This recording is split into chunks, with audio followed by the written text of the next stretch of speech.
This first one is called Oasis. Oh, yeah.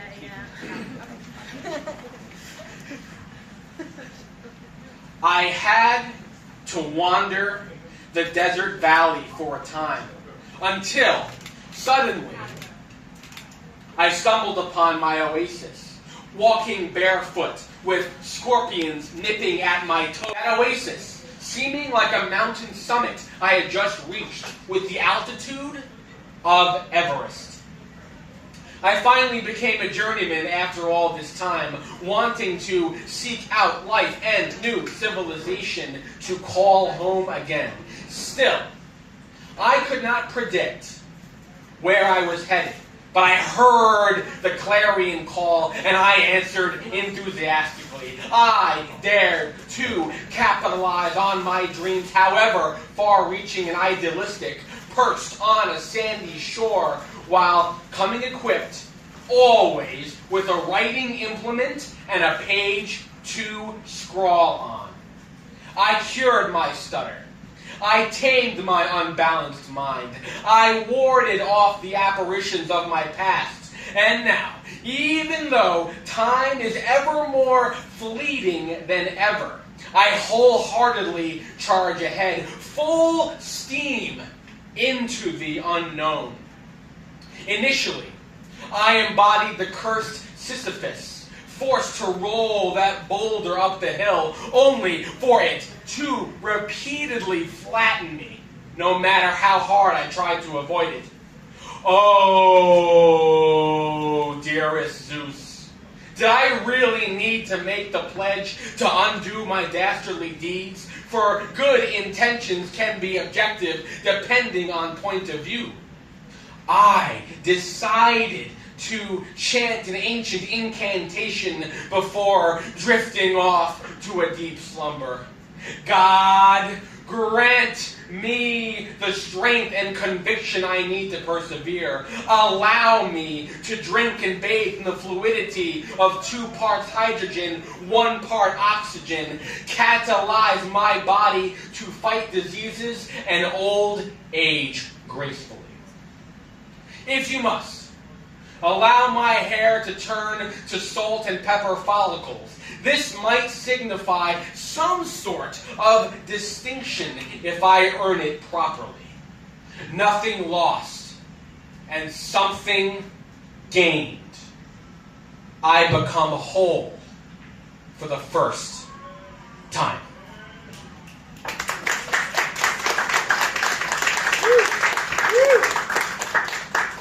This one I actually wrote today, believe it or not, this morning. I went through a few edits, and here it is. It's called Destiny as Poet.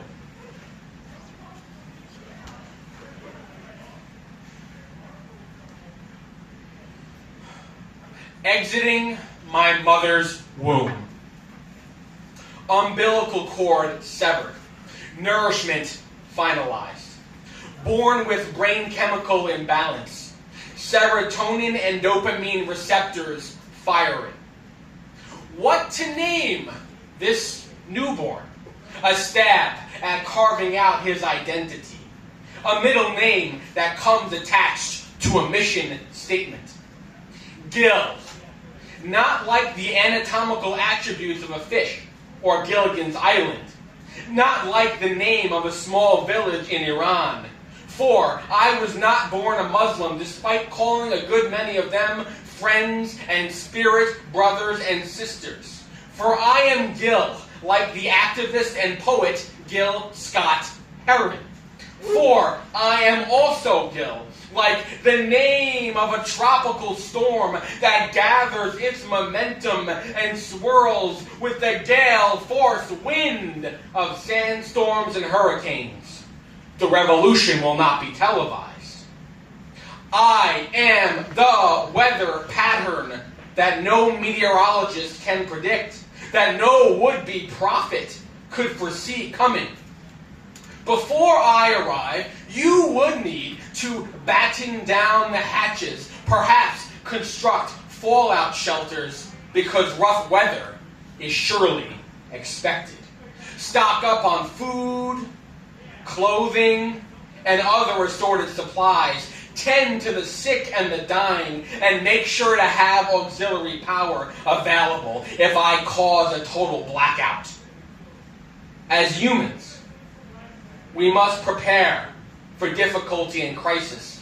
We must take precaution long before something detrimental occurs, before the bombs drop, before a plane's engine explodes, resulting in mass casualties, before a raging totalitarian zealot releases nuclear launch codes, before a smear campaign is conducted by partisan newspapers to tarnish someone truly honest, before the performer's microphone becomes unplugged and his voice is unable to carry, before the strings of a violin or guitar snap, before the tone-deaf producer decides to add auto-tune to a songbird who has the voice of a canary, before humanity goes extinct from rising sea levels within the next 20 years, before the world's population goes from 8 billion to 10 billion.